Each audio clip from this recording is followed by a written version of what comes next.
Hello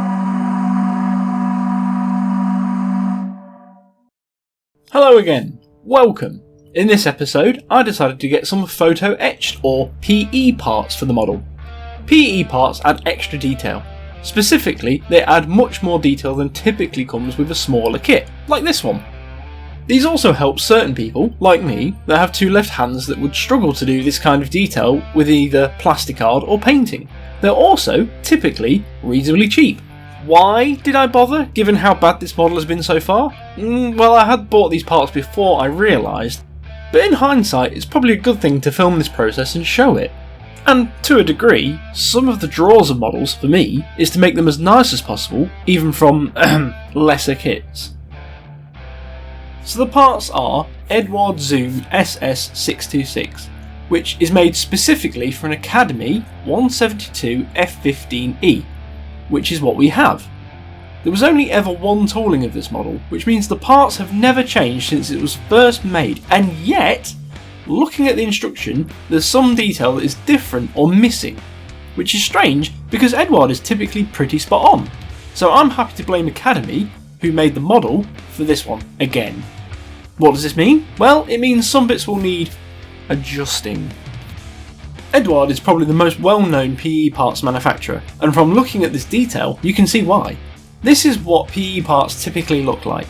These are tiny metal parts stuck to a tiny metal sprue, and if you remember from one of the first episodes, the best way, I find, to cut these off is with a specific scalpel.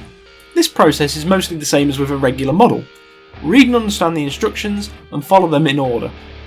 This might take a bit of reading between the lines, as it often doesn't tell you which parts the items belong to, although it does a pretty good job of illustrating which parts. We know all these parts are for the cockpit, so we'll be dealing with those parts exclusively.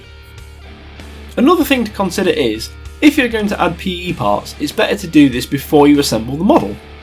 As I thought to do this after I had assembled the model, and I could have taken the model apart again, but effort. At this point in the build, I was unaware that the PE parts were for a slightly different model. As such, I left it as was, as I was confident I could get most of the PE parts on, and, for the most part, this was true.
As you can see, the parts are tiny.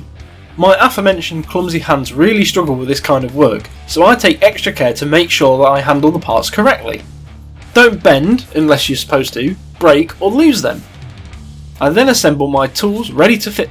If you remember, to glue these parts, cyanoacrylate, or superglue, is best. So we get that, several precision tweezers, and my pick and place tool.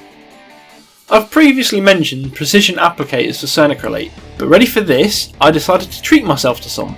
Though the tips are blunted, they are still thin, and it's important to be careful, especially while putting them on the bottle. We apply a small amount of glue, similar to how we do with polycement, and then apply the part, and push it against the part with the tweezers. I stumble a bit with this because of how precise you have to be. Fortunately, cyanoacrylate is a bit more forgiving than polycement, as it doesn't melt the plastic. It does, however, leave frosting, and on painted parts, which these typically would be by this point, could ruin paintwork. So this is basically the rest of the video, me struggling with finicky parts, and I also had to bodge some parts to get them to fit on this model, because of the discrepancies discussed at the start of the video. I'm not massively proud of these bodges, so I won't focus on them too much, but it essentially involves cutting PE parts to make them fit. Despite this, the end result was pretty good, so I would stick around to the end to see that.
So there we go, an introduction to photo-etched parts. It's an absolute nightmare for someone as heavy-handed as me to do, but I think you'll agree, even being heavy-handed and having to bodge some parts, the results are pretty good. I won't be winning any model shows, but it's certainly good enough for me, and I hope you agree. Thanks for joining me, and I'll see you on the next one. Ta-ra, duck!